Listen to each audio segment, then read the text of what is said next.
ढूंढ रहे हो तुम बाहर को, ढूंढ रहे हो तुम बाहर को, बाहर तुम्हारे से तुम बाहर को। ढूंढ रहे हो तुम बाहर को, बाहर तुमसे तुम बाहर हो। तुम्हें खबर नहीं तुम हो किधर, बस दो जख के माही वो। तुम हो किधर तुमको खबर नहीं, बस दो जख के माही वो।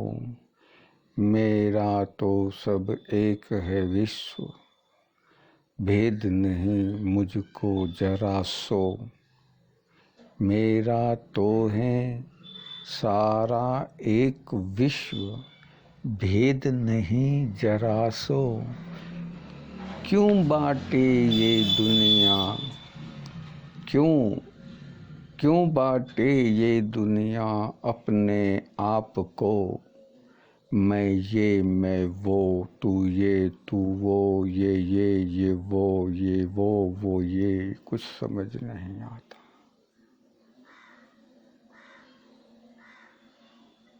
दुनिया अपने आप को ही बांट रही है, कोई और किसी को नहीं बांटता।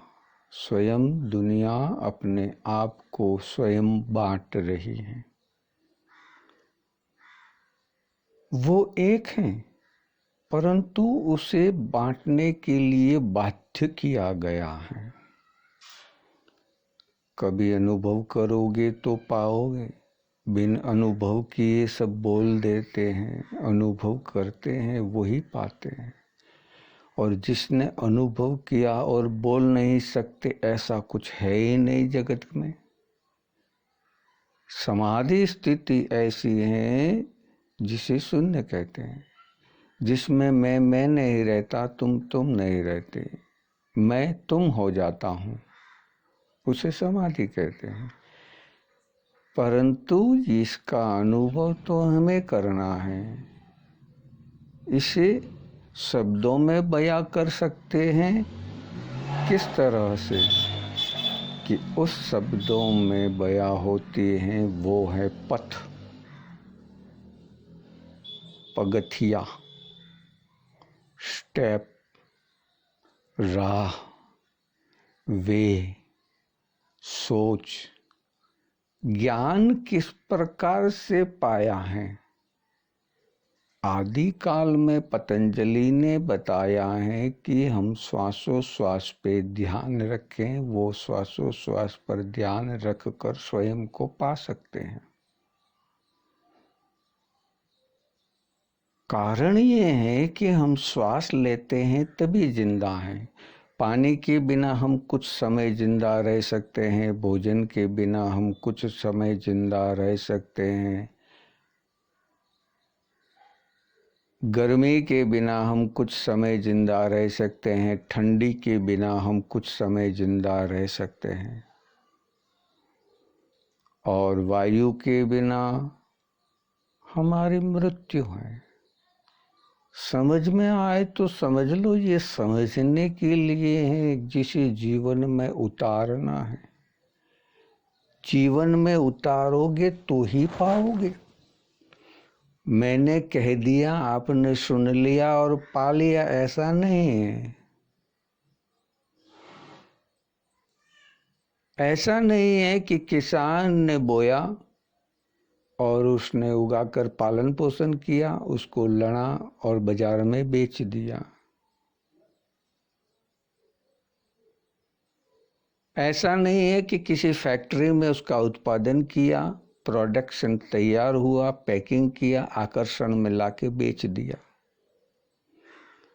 ये तो स्वयं की भूख है, स्वयं की जानकारी है, स्वयं के भीतर जाने के लिए समझाया गया है, कहीं और नहीं जाना है। क्योंकि बाहर तो द्वंद्व है, और द्वंद्व में रहेगा तो अद्वैत कैसे होगा। अद्वैत हो जा।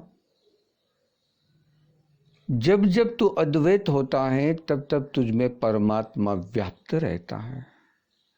जब जब मैं अद्वैत रहा हूँ तब तब मुझ में परमात्मा व्याप्त रहा है, ये अनुभव किया है। और अब अद्वैत स्थिति इस तरह से अंदर व्याप्त कर दी है ईश्वर ने कि कुछ द्वेष है ही नहीं। अगर किसी को प्रेषित करके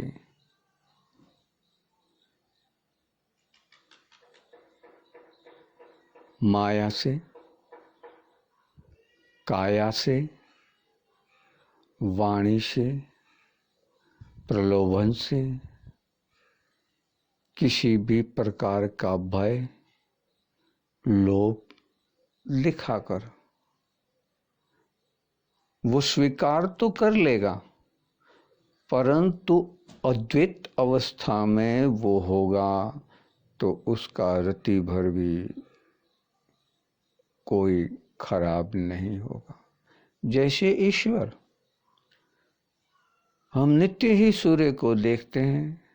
सूर्य हमारी जननी है, क्योंकि सूर्य के बिना संसार प्रकृति में परिवर्तन नहीं होता है। सूर्य के बिना चंद्र पे प्रकाश नहीं गिर सकता और चंद्र से इसका पोषण होकर वो प्रफुल्लित नहीं हो सकते हैं।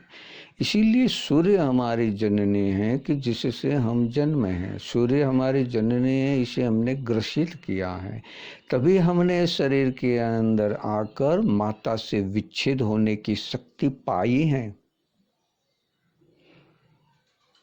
जब तक हमने सूर्य में जन्म नहीं लिया, हमने सूर्य को निगला नहीं, हमने जब तक सूर्य को धारण नहीं किया, तब तक हमारे शरीर के अंदर कोई शक्ति नहीं थी। सिर्फ वही शक्ति थी जो हमारे माता के द्वारा नाल से हमें प्राप्त होती थी। कोई द्वेष नहीं था, कोई द्वैत नहीं था, क्योंकि मैं मुझ में था।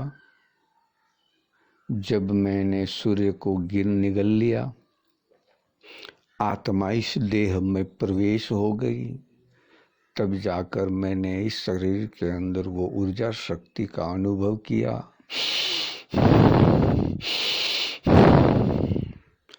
जिसे श्वासोश्वास कहते हैं।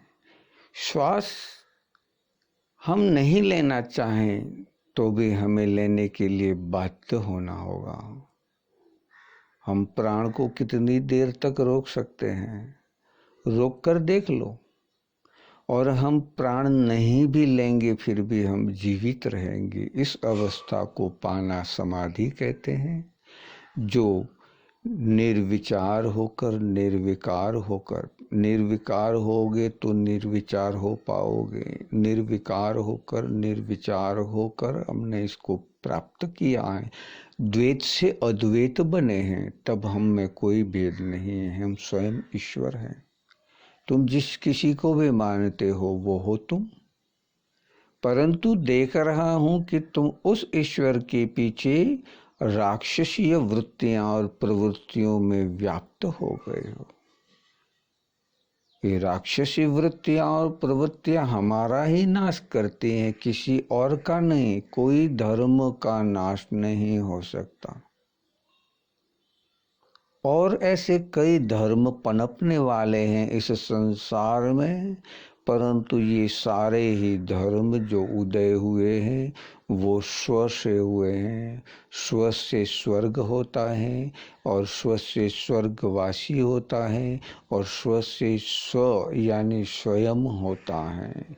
अब तुम स्वयं बनना चाहते हो, स्वर्गवासी बनना चाहते हो या स्वर्गीय बनना चाहते हो, जो बनना चाहते हो तुम्हारे हाथ है।